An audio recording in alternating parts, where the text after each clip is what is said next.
No.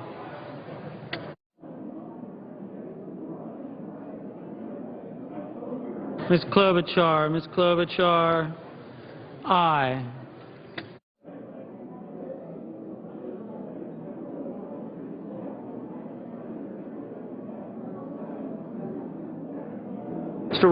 Mr. Roberts, no.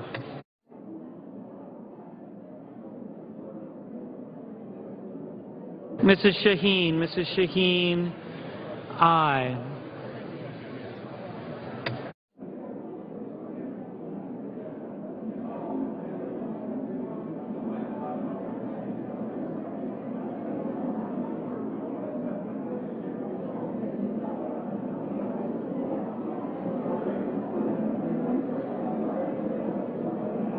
Mr. Hatch,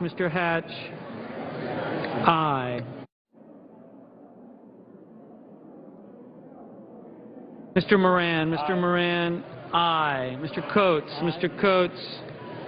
aye. Mr. Whitehouse, aye. Mr. Johnson of South Dakota, aye. Mr. Baucus, aye. Mr. Bozeman, aye.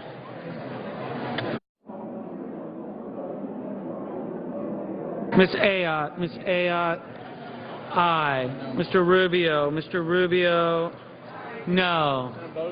Mr. Carper, aye.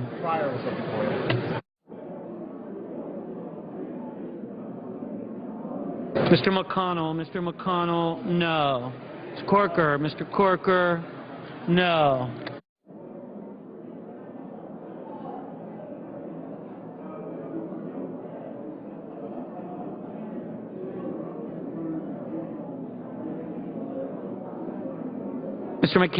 Mr. McCain, no. Mr. Murphy, aye.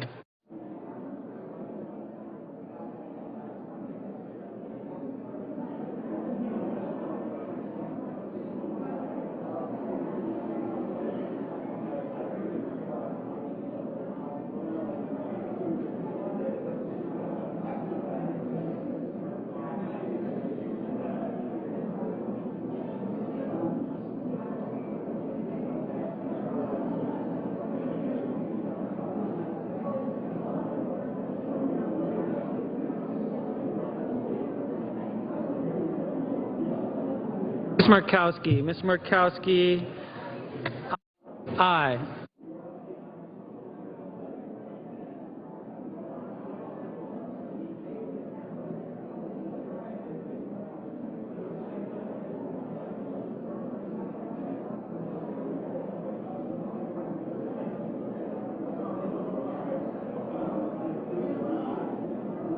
Mr. Enzi, no.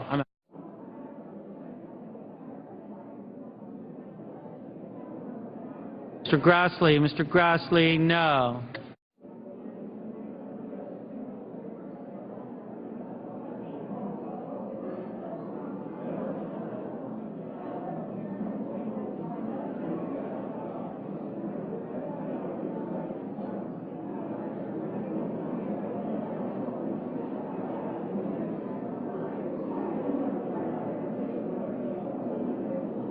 Mr. Barrasso, no. Mr. Sessions, no. Mrs. McCaskill, aye. Mr. Hoven, aye.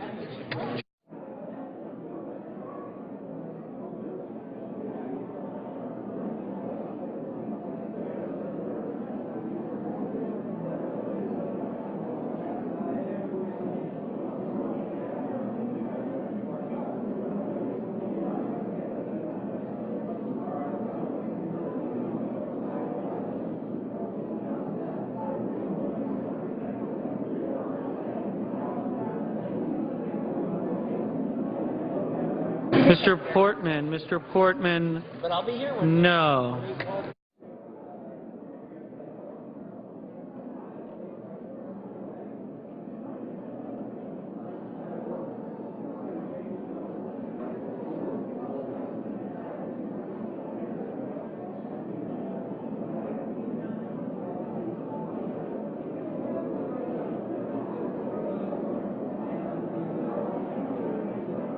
Mrs. Feinstein. Mrs. Feinstein, aye. Mr. Coons. Mr. Coons, Enjoy working with you all. aye.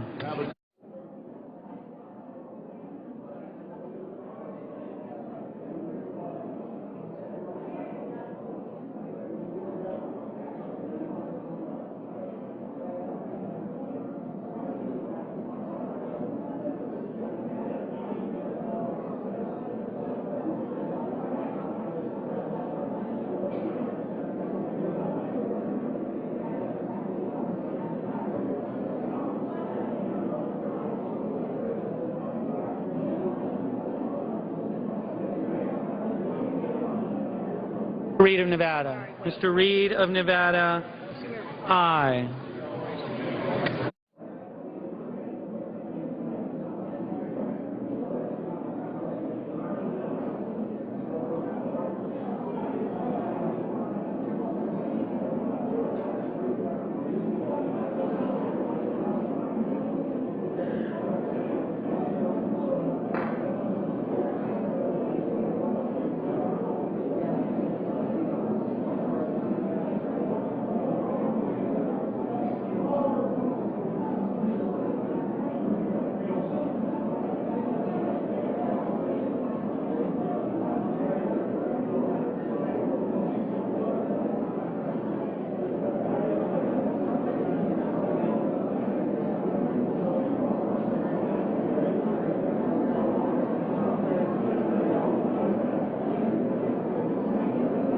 Ms. Stabenow. Ms. Stabenow, aye.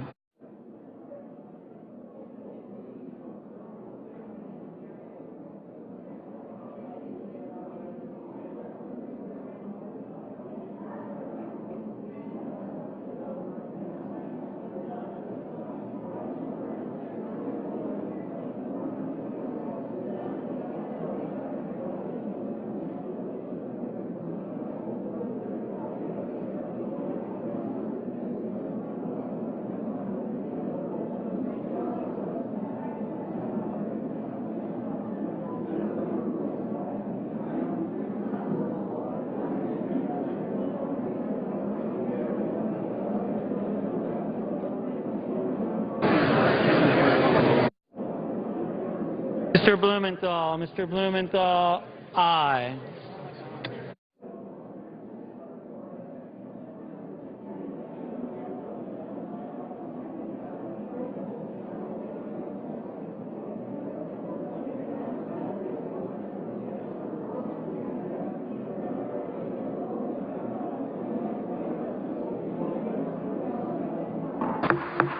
Senate will come to order. Any senator wishing to vote or change their vote?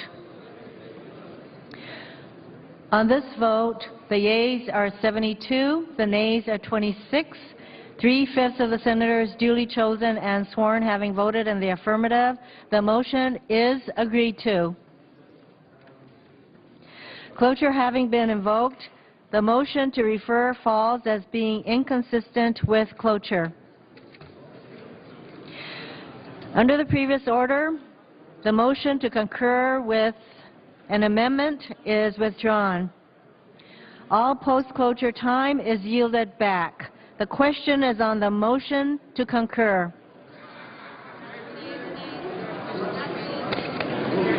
Is there a sufficient second? There appears to be. The clerk will call the roll. Mr. Alexander. Wait.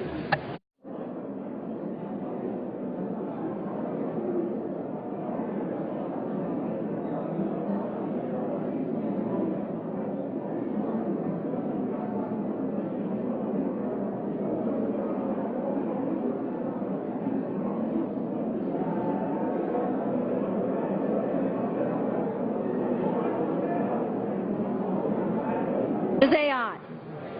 Ms. Baldwin.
Mr. Barrasso, Mr. Balkus, Mr. Beckich, Mr. Bennett, Mr. Blumenthal.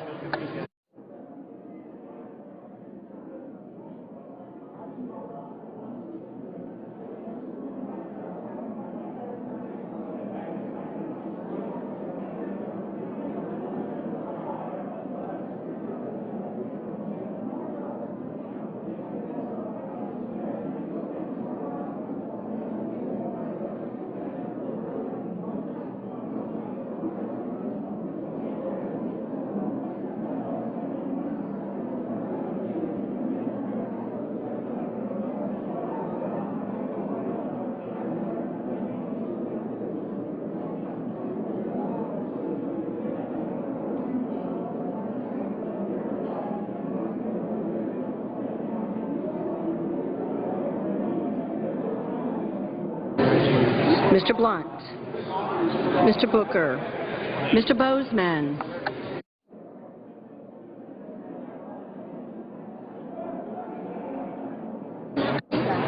Mrs. Boxer,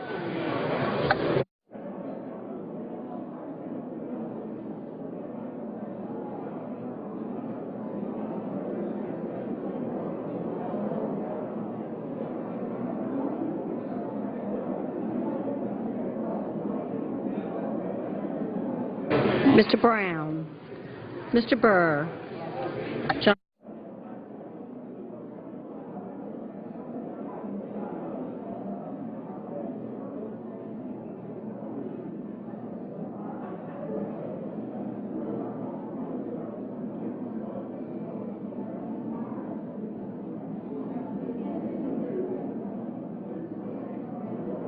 That's 1:30. Ms. Cantwell, Mr. Carden, Mr. Carper,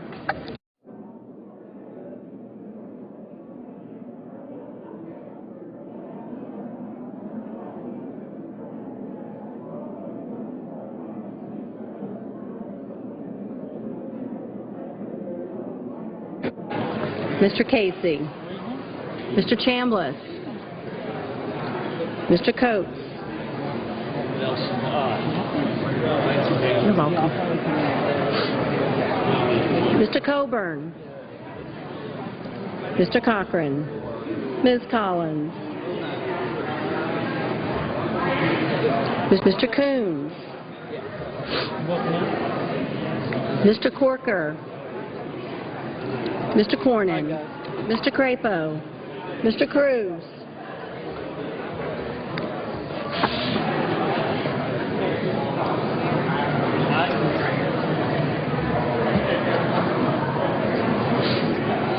Mr. Donnelly, Mr. Durbin, Mr. Enzi, Mrs. Feinstein, Mrs. Fisher, Mr. Flake,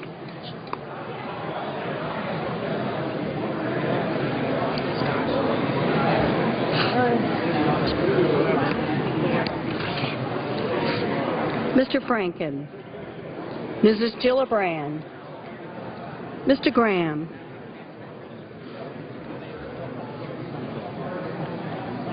Mr. Grassley, Mrs. Hagan, Mr. Harkin, Mr. Hatch, Mr. Heinrich, Ms. Heitkamp, Mr. Heller, Ms. Hirono,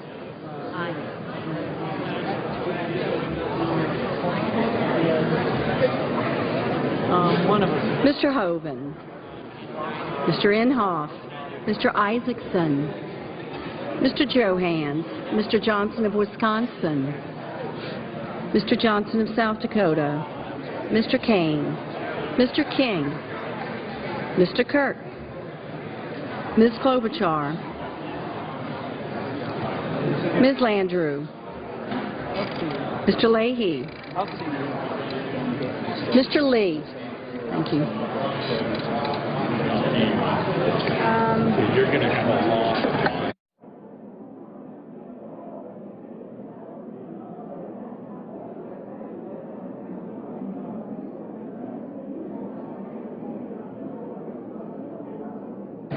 Mr. Levin, Mr. Manchin.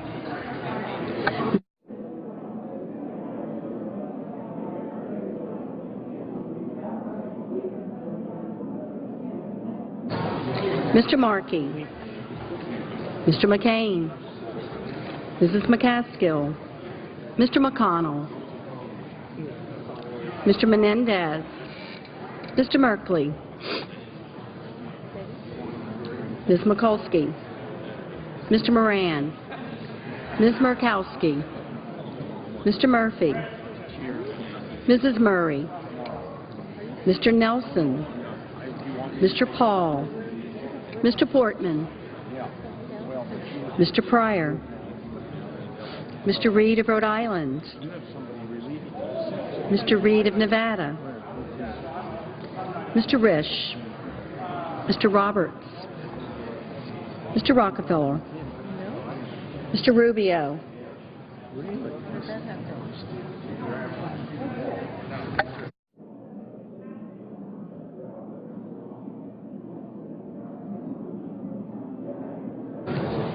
Mr. Sanders.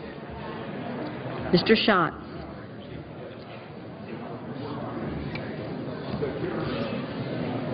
Mr. Schumer.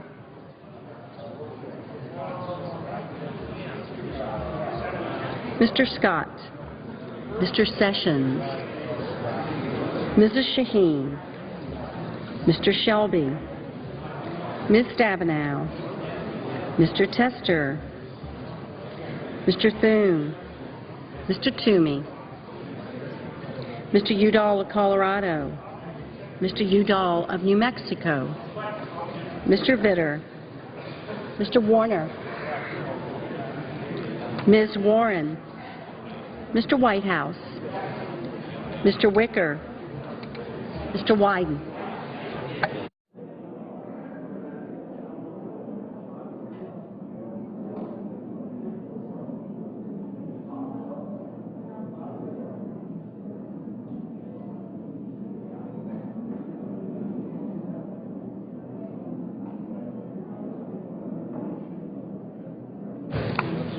Senators voting in the affirmative: Alexander, Ayotte, Baldwin, Baucus, Beckidge, Bennett, Blumenthal, Blunt, Booker, Bozeman, Boxer, Brown, Cantwell, Cardin, Carper, Casey, Coates, Cochran, Collins, Coons, Donnelly, Durbin, Feinstein, Franken, Graham, Hagan, Harkin, Hatch, Heinrich, Heitkamp, Hirono, Hoven, Isaacson, Johnson, South Dakota, Kane, King, Kirk, Klobuchar, Landrieu, Leahy, Manchin, Markey, McCaskill, Menendez, Merkley, Mikulski, Moran, Murkowski, Murphy, Murray, Nelson, Pryor, Reed of Rhode Island, Reed of Nevada, Rockefeller, Sanders, Schatz, Schumer, Shaheen, Shelby, Stabenow, Tester, Udall, Colorado, Udall of New Mexico, Vitter, Warren, Whitehouse, Wicker, and Wyden. Mr. Warner, aye.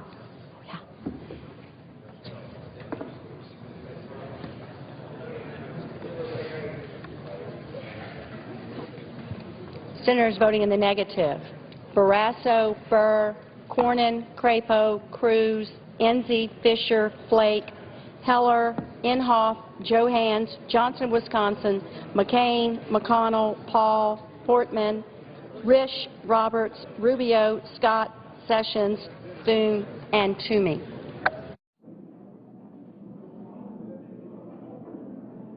Mr. Corker, no.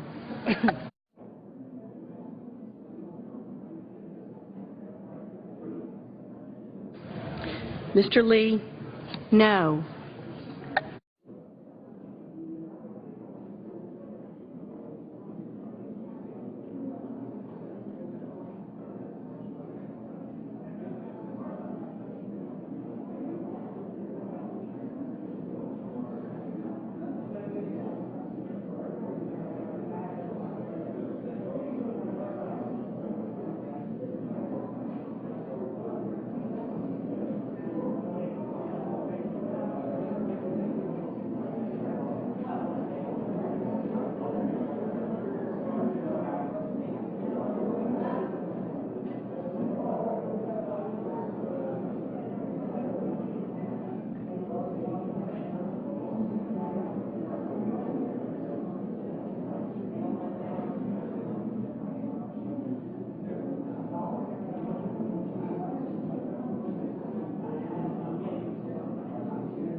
Mr. Grassley?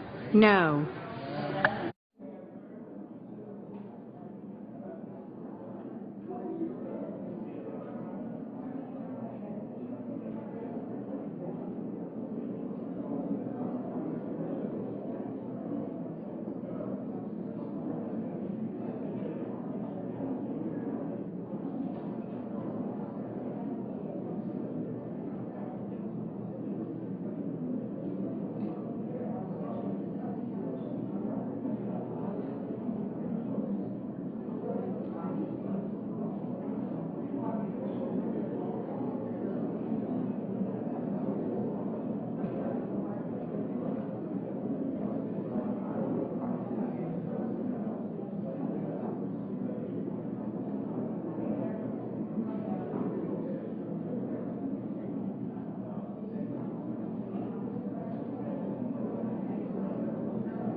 And I have to write part Mrs. of it. Gillibrand? Aye. I have to write.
Mr. Levin?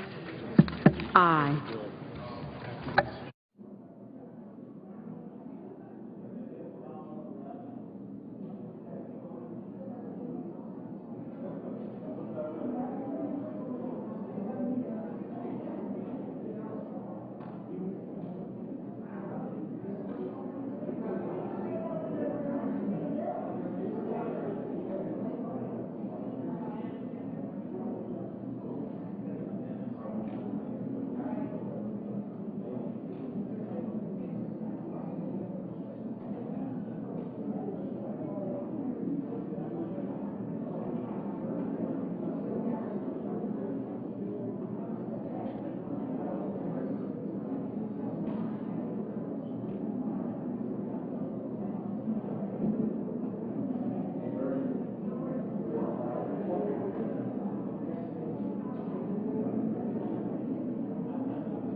This is...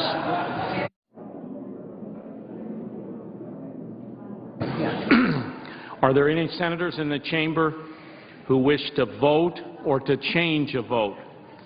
If not, on this vote, the yeas are 72, the nays 26, and the motion to concur in the House amendment to the Senate amendment to H.R. 3547 is agreed to. Under the previous order, the clerk will report. Move to reconsider.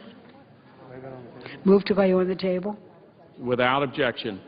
Under the previous order, the clerk will report H.Con. Res. 74. Under the previous order, the concurrent. H.Con. Res. 74, concurrent resolution providing for a correction in the enrollment of H.R. 3547. Under the previous order, the concurrent resolution is agreed to and the motion to reconsider considered, made, and laid upon the table.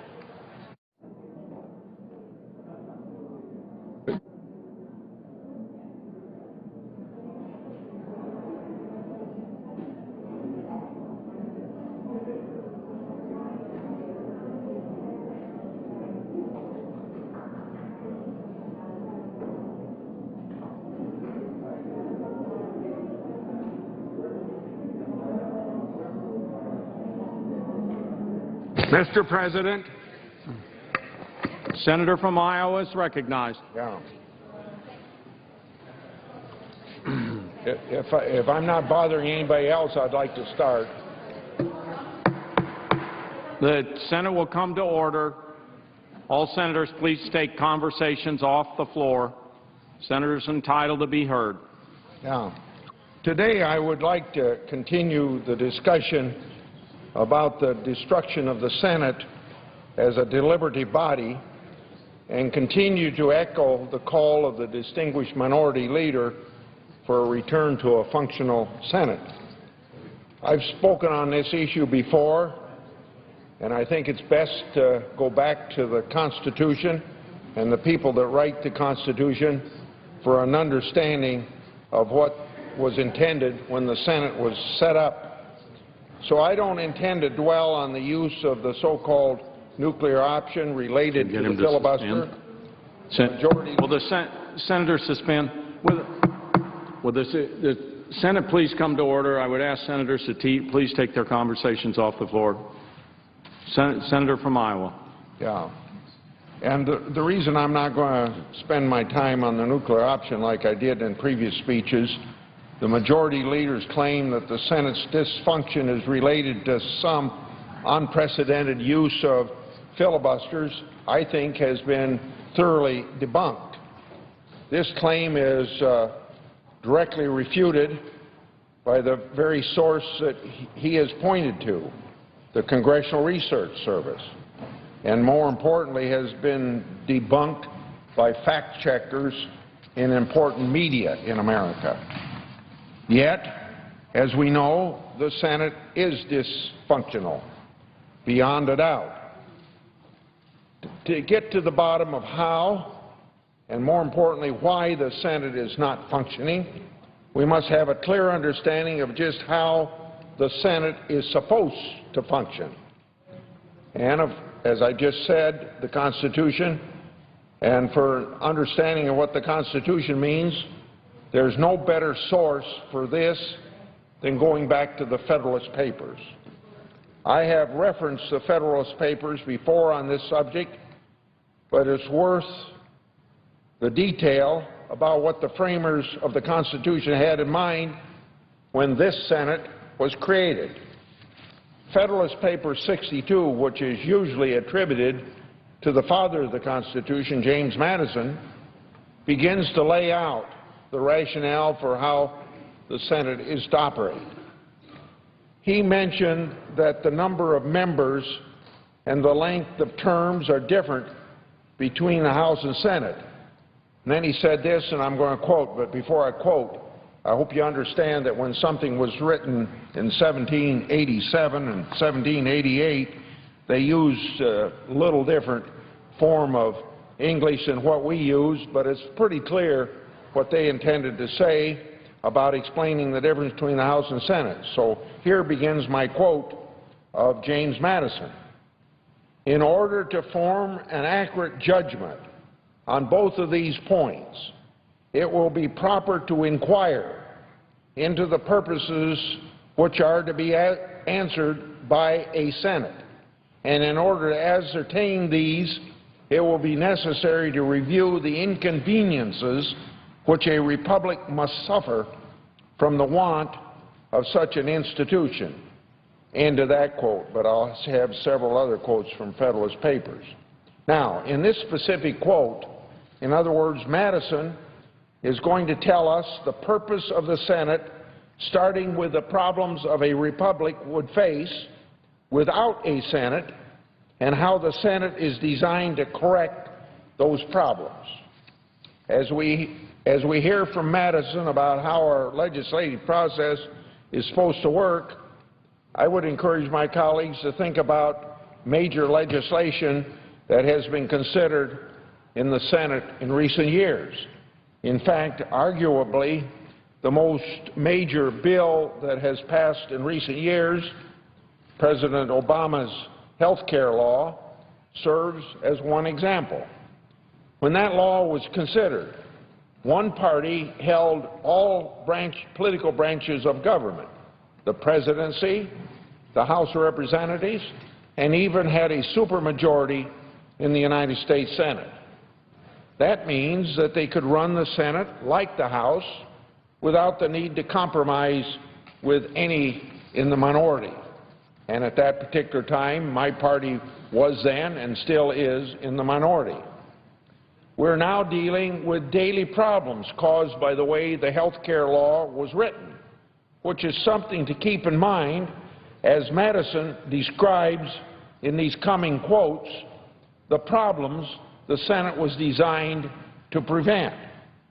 Here's the first problem that Madison discusses.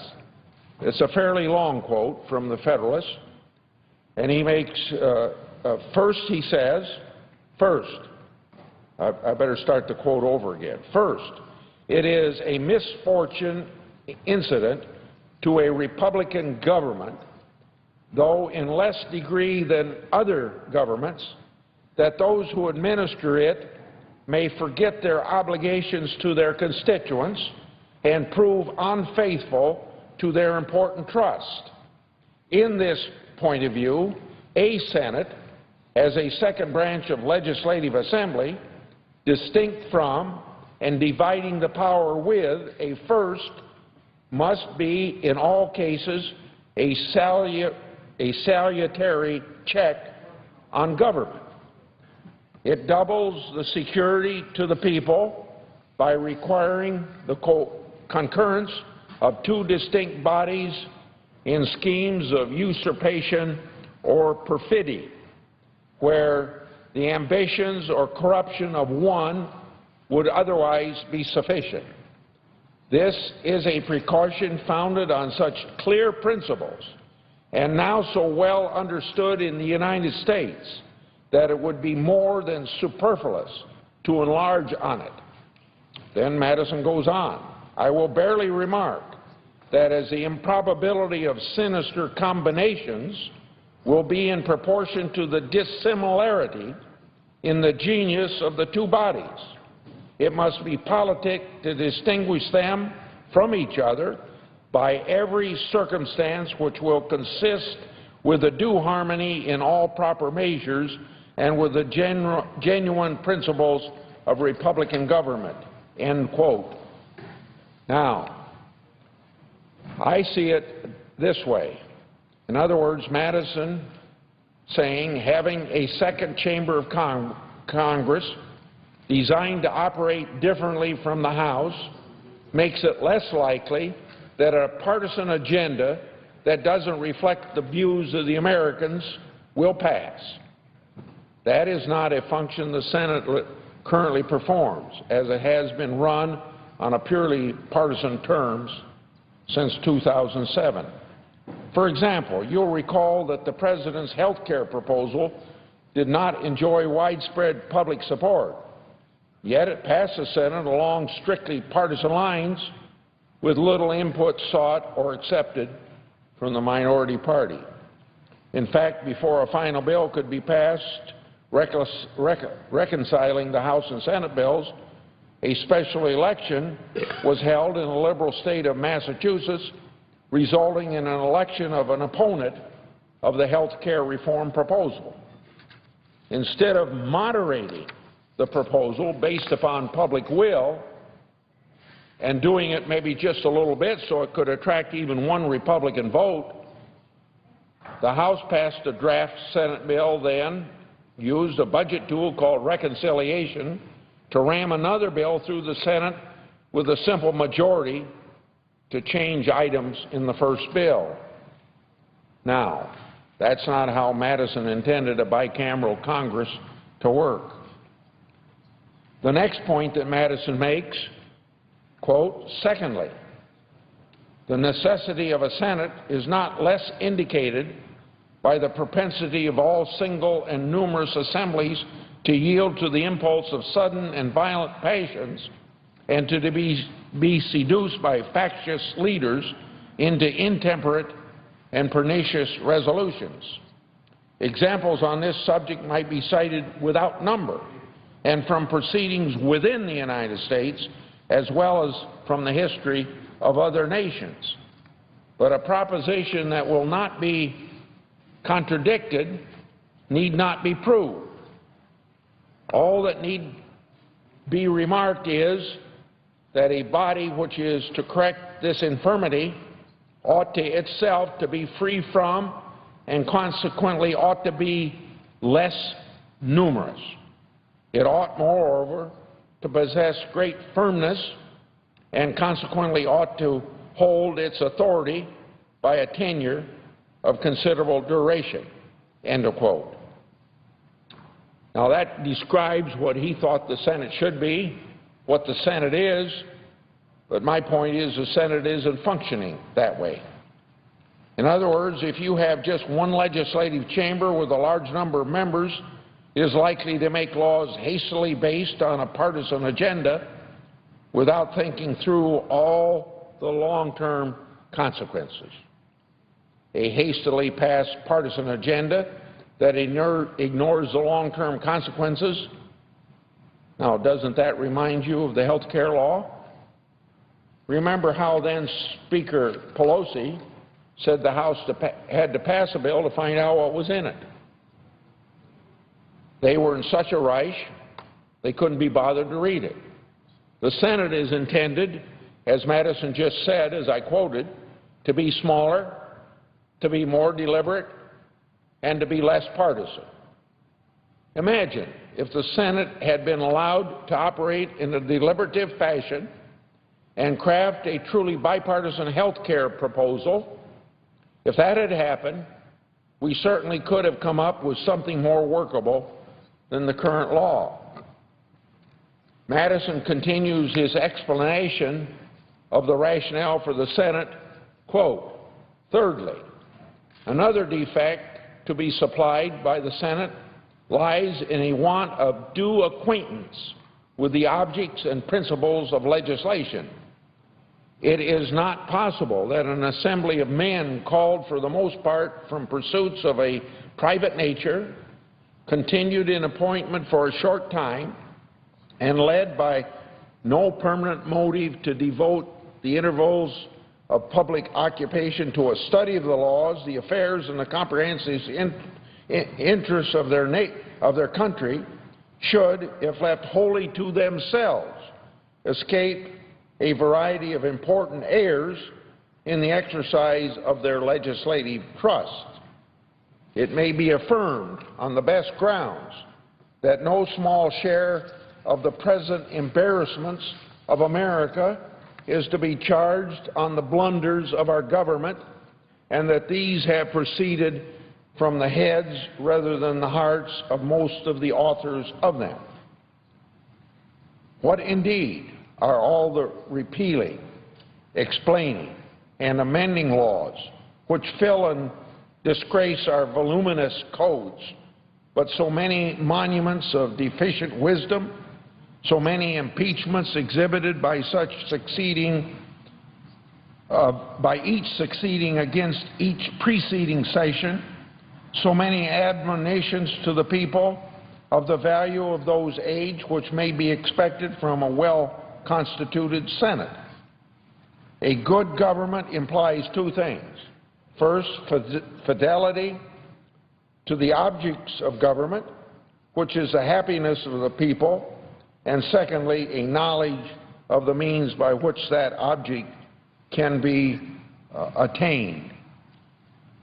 Some governments are deficient in both these qualities.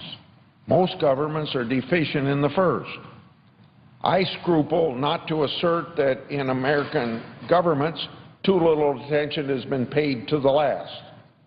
The federal Constitution avoids this error, and what merits particular notice, it provides for the last in a mode which increases the security of the first. End of that long quote from the Federalist Papers. Now, that's a long quote, but Madison is essentially saying that the House is to be composed of a representative slice of American citizens, while the Senate is supposed to be composed of individuals that have more experience and approach public policy more thoughtfully.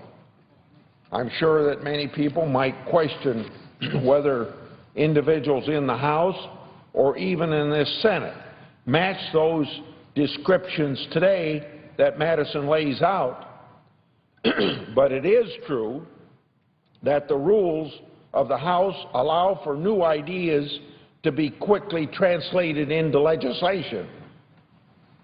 But by contrast, the process in the Senate has historically been slower and more deliberative to refine those ideas into law that can stand the test of time. Now note that Madison complains about all the, quote, repealing, explaining, and amending laws, end of quote, that have had to be passed by the unicameral legislatures of that time, of the early days of our republic. Our early experience with passing bills quickly without thinking things through led to the understandings that we should take our time and get it right in the first place. Now, getting back to Madison and those quotes I just gave you, that's what the Senate is supposed to do. So the failure to allow the Senate to take the time to examine and take time to revise legislation is quite obvious, results in bad laws that don't work. We now have a situation with the health care law where the President claims the authority to unilaterally suspend or reinterpret parts of the law that are clearly unworkable. That is very similar to the embarrassing situation Madison refers to of a constant stream of, quote, repealing, explaining, and amending laws, end of quote, except the President is doing all the repealing, all the explaining, and all the amending unilaterally. Our constitutional system is not designed to pass a lot of legislation quickly, and that can be frustrating, particularly to any majority party anxious to enact its agenda. Still, our deliberative process is a design and not a flaw.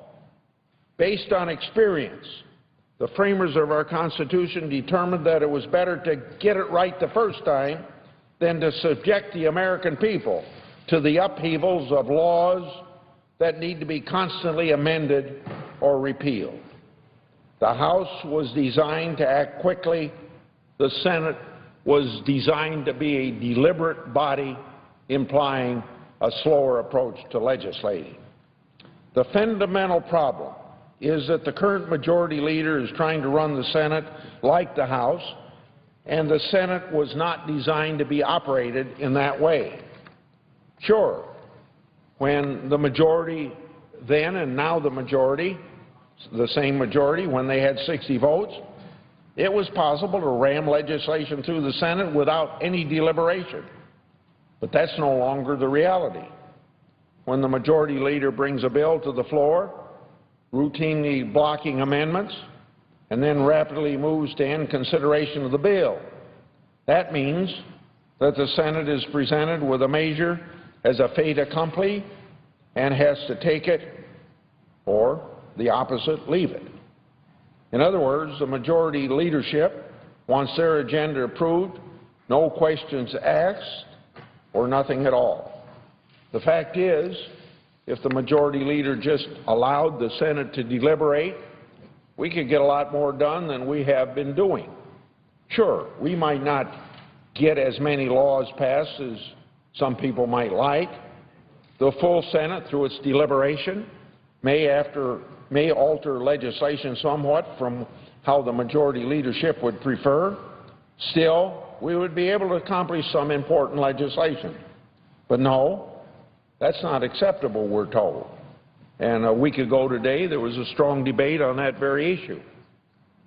For all the talk about getting things done, the majority leadership has demonstrated repeatedly, with cloture motion after cloture motion, that it would rather grind this body to a halt than allow the slightest alteration of their agenda.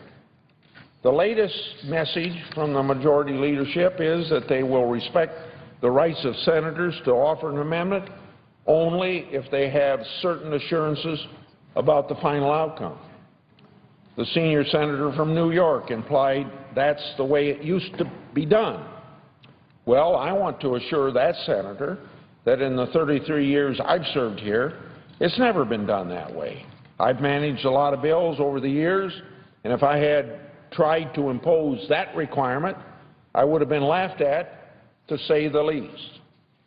Since when did duly elected senators have to negotiate for the right to represent their constituents?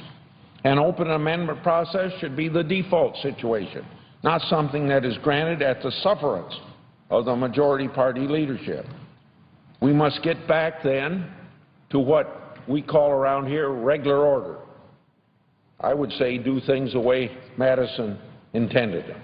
That means that an open amendment process without preconditions or special limitations on what amendments will be allowed.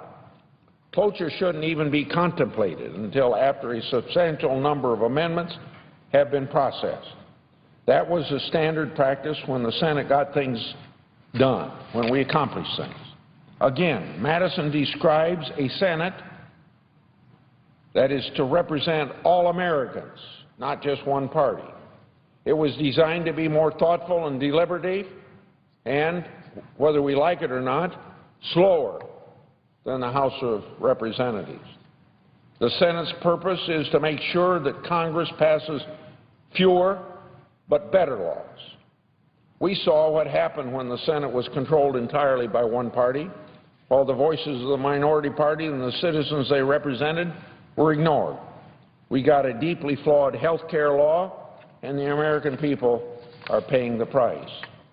Yet, the majority leader insists on running the Senate like he still has 60 votes and doesn't have to compromise and even refuses to compromise. That's not how the authors of our Constitution intended the Senate to work, and, of course, it isn't working. The Senate is facing a crisis, and the only way to solve it is to restore the Senate as a deliberative body envisioned by the authors of the Constitution and expressed in an explanatory way in the Federalist Papers. I yield the floor. Mr. President. Senator from California is recognized. Mr. President, I appreciate the fact that Senator Grassley has given us his view of how the Senate ought to work. And all I'm saying is that when he says more deliberative and knowing how many filibusters have been supported on that side, that's what it says to me. And as someone who didn't want to change the filibuster rules because I thought maybe we could come to some agreement and we wouldn't be facing historic numbers of filibusters, let me just say, what the majority leader did was the right thing. It was the right thing. I've been in Washington a long time. I came here in 1983 over to the House. The Senate worked well. It isn't working well. And what the majority leader said is, how can you have a president, be he or she Republican or Democratic, how can we have that president function without a team in place? A team, their team. One person can't run a country, you need a team. One senator can't run our offices, we need a team. My God, Mr. President, what if we were told that we couldn't put our team together unless we had a vote, but it wasn't a majority vote, it had to be a supermajority? We'd never get anything done. We'd be running in circles. It would be very difficult. So my friend sounds to me like he wants to go back to the bad old days where we would have all of these nominees objected to, stalled. My God, it took, I'm trying to think of how many days to get the administrator of the Environmental Protection Agency up. Now my view, having been here and love this institution and love my work and enjoy my colleagues on both sides of the aisle, the Senate's changed because the parties have moved so far apart. Let's just call it what it is. And in my eyes, Republicans have moved so far to the right that unlike years ago when I came, it is very difficult to get anything done legislatively. That's why today is one of those rare, bright moments. And my hat is off to Senator Mikulski, Senator Shelby, and their House counterparts. We actually got something done. Half of the Republicans joined all of the Democrats to pass an omnibus appropriations bill. This is a good thing for America. No side got everything they wanted. We know that. But you know what the American people got? They got compromise. They got certainty. They got stability. In the near future, we're not going to have shutdowns and shouting matches and, you know, debates through the night on whether we should have a government or not. So we need more legislating like this. And that's why I so look forward to getting the Water Resources Development Act done. This is so important to so many of our states. We need to do flood control. We need to do adaptation.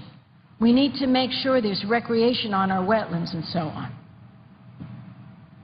We need dredging at our ports. Those are the economic engines of our nation.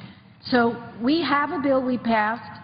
Over in the House, they have a bill. We're now in the middle of trying to conference the differences, and I'm very hopeful we're going to get it done. Senator Vitter and I are working together to get it done. It's a little slower than we would like in terms of progress, but I'm convinced we're going to have a bill before this body. So we need to take care of the people's business. And guess what? The President of the United States has a right to get his team in place. It's just as simple as it is. And the people know it. I go home, people say, hooray, thank God you guys are doing something. You're getting people confirmed. Then we have the courts. We have courts that are, the judgeships are vacant. Justice delayed is justice denied. We need those judges in their places. And the senator from Iowa, I remember, made a big eloquent speech about how we wanted to, quote unquote, pack the courts. Well, anyone who knows anything about history knows pack the courts means you want to add more judges and then put your people in. It doesn't mean filling vacancies. I think you got off that. But that was something to listen to. We need to take care of the people's business and not play politics depending on who's in the White House. Unemployment insurance was a perfect example of this. Under George W. Bush, between the putting in place unemployment insurance and extending it, we did it 5 times, no offsets. No offsets. Now, all of a sudden, the Republicans, people are struggling. I am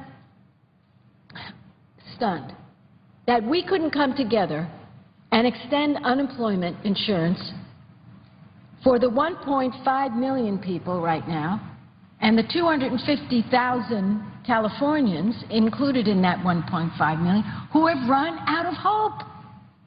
And the Republicans said, pay for it. Even though the deficit's been cut in half, they've suddenly noticed the deficit. Under George Bush, it was $1.4 trillion. They put 2 wars on the credit card. They put a huge tax cuts for millionaires on the credit card. Oh, no problem. Now they discovered the deficit, even though it's been cut in half by this president. Oh, we have to pay for it. Okay, we said we'll pay for it. We'll pay for it. And we gave them an offset that we took out of Paul Ryan's budget. Wasn't good enough for them.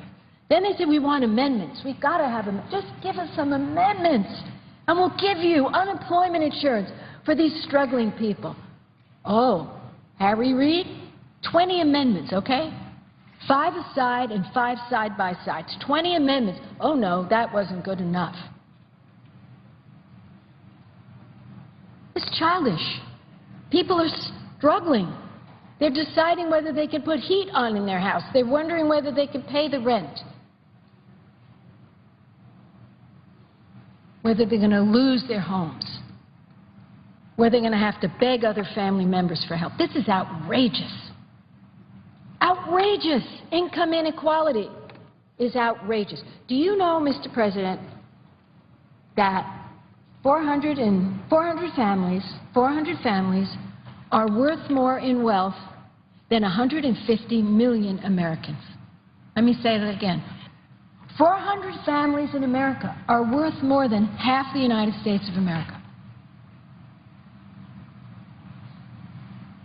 And when there were tax cuts to those people, I never heard one word from one Republican about a pay for. The deficit soared. They all voted to go to war. No problem.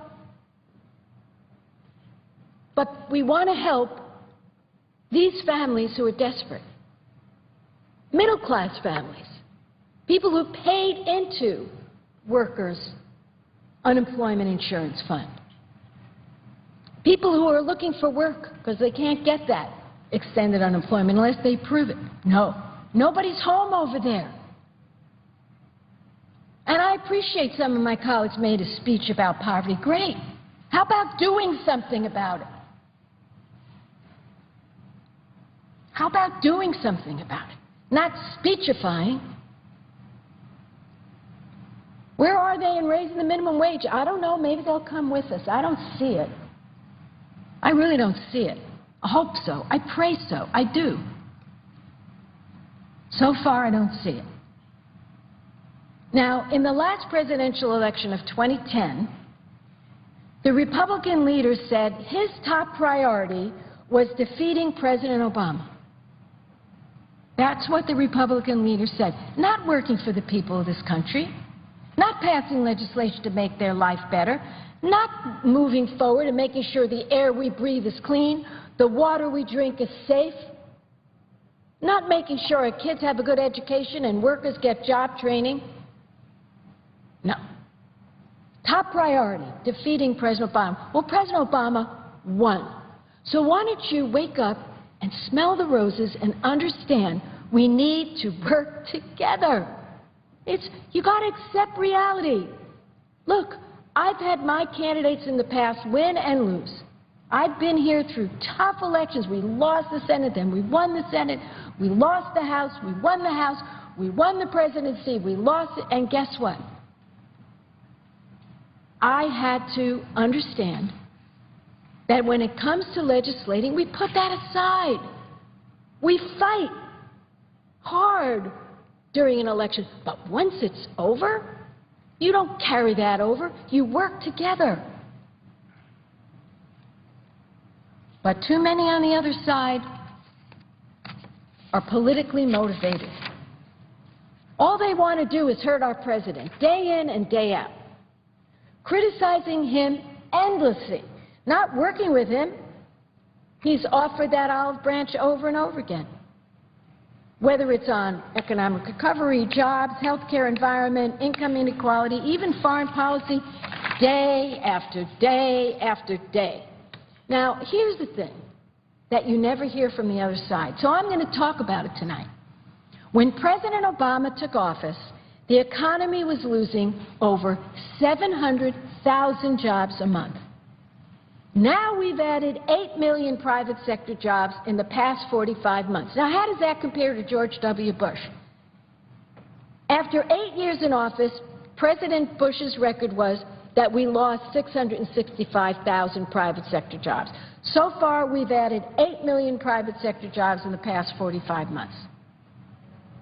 When President Obama took office, Mr. President, we remember those days. Frightening days.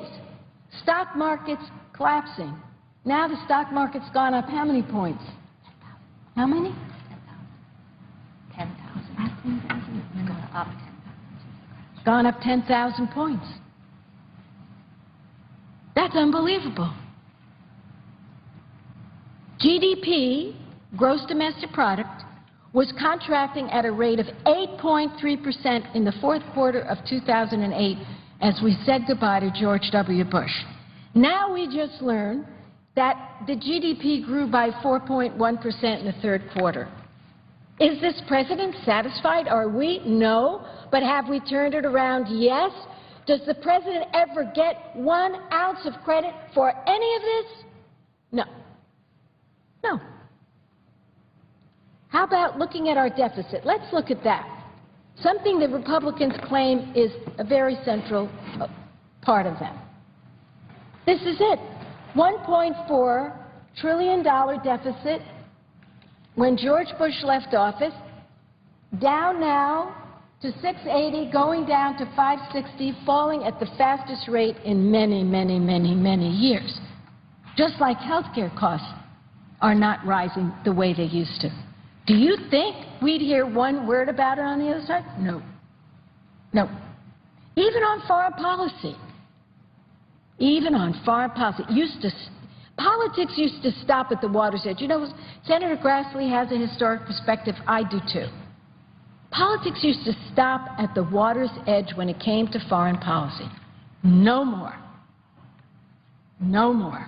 But you would never know that the deficit's been cut in half, and you would never know that 8 million private sector jobs have been created if you listen to my friends on the other side, because they can't give any credit to President Obama. But history will. History will. Now, the last thing I'm going to talk about is health care.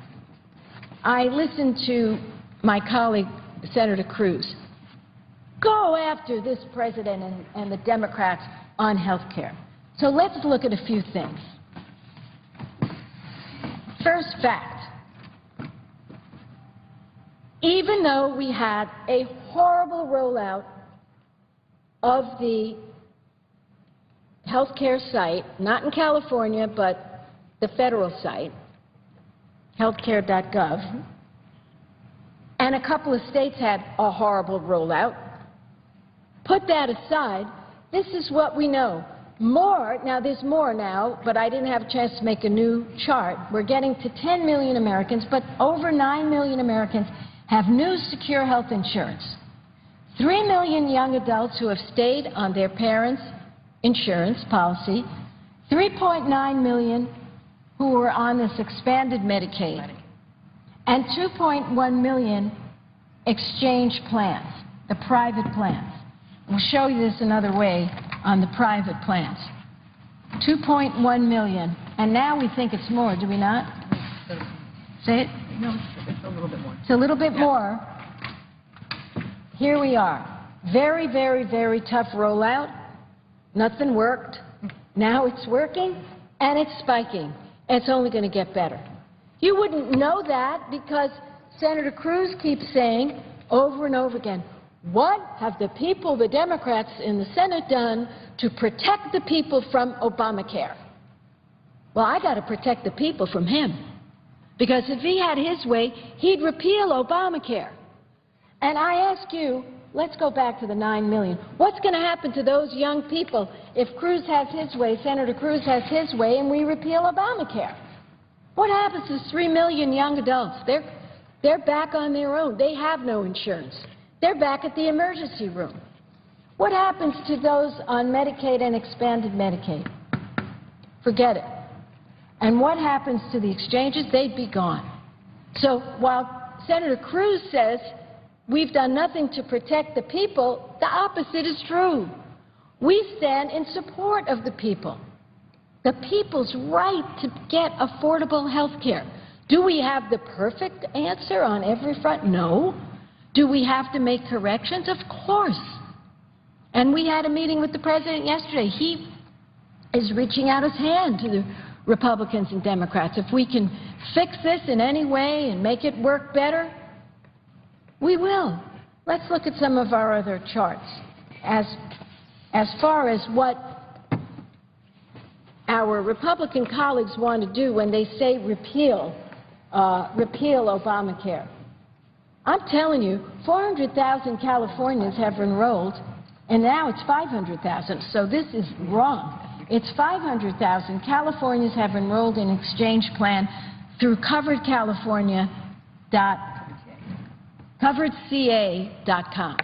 coveredca.com. Now, this is working in my state, I'll tell you. It is working.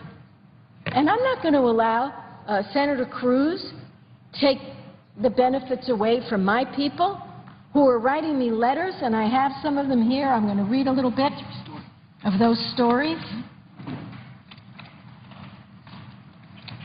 John, I'm going to pronounce it right, Nunmacher is a 43-year-old freelance graphic artist from San Jose.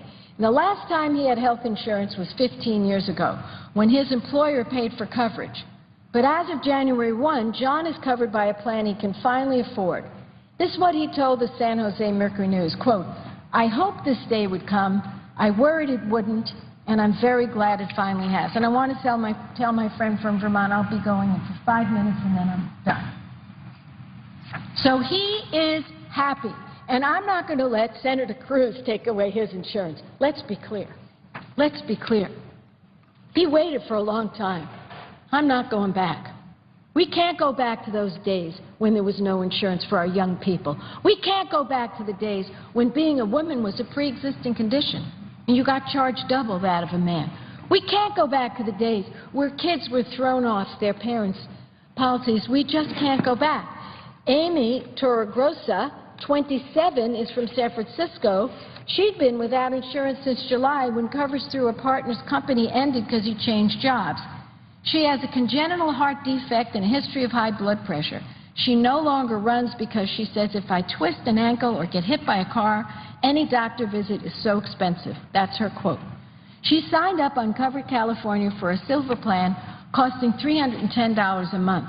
She made sure her cardiologist was in the insurer's network and plans to schedule a checkup for early next year. Amy, I'm not going to let anyone take this away from you. I'm not. Michelle Stong, 57, is a self-employed product designer. For many years, she could not afford any insurance at all because of a false positive test for lupus, which incorrectly flagged her as having a pre-existing condition. For the past 15 years, she could only afford catastrophic insurance. Now, thanks to a tax credit, she will pay $55 a month with no deductible, a $3 copay. Here's what she said. "It just blows my mind that I can get health insurance at this price. I can finally afford checkups, tests, and age-related visits." Michelle, I'm not going to let anyone take your insurance away from you. You deserve it. Elaine Post, 64, from West Hills, California. She told CNN, quote, "When I first got laid off, I tried to get private insurance through the big companies. They all rejected me. Wanted to charge me really high premiums for not very good insurance. Now, Elaine has coverage through a bronze plan through Covered California that costs $461 a month. Elaine, you're going to keep your insurance, and we're going to protect you." So there are a number of these stories. I'd ask unanimous consent to put them in the record at this time. Without objection.